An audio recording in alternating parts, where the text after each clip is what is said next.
Now, you don't believe that this issue of Greece's bailout is actually going to be resolved at the next meeting.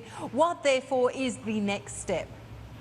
Well, I think it's unlikely because the creditors are not in agreement, and there's a fundamental gap between the IMF, which notes correctly that the Greek debt is unsustainable, and the European creditors who do not wish to renegotiate the debt.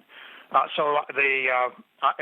view is that this can will be kicked down the road. The resolution will be delayed until such time as you get closer to the next big payment deadline, which is in July, and they can ratchet up the pressure on the Greeks.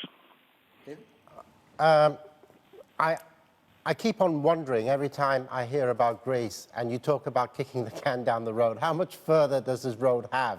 Because it seems to me that the problem is almost intractable. Why can't people just recognize it? The problem is intractable, and it's particularly devastating to the Greeks who are having to suffer under an economic program that was a failure from the beginning, which has been forced on them now for 7 solid years with no end in sight.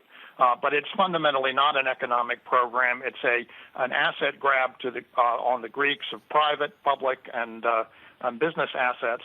And at the same time, it's a political trap in which the present leadership of Europe has ensnared itself because they can't agree to the debt relief that the Greeks obviously need without admitting that they made a mistake by playing the extend and pretend game back in 2010.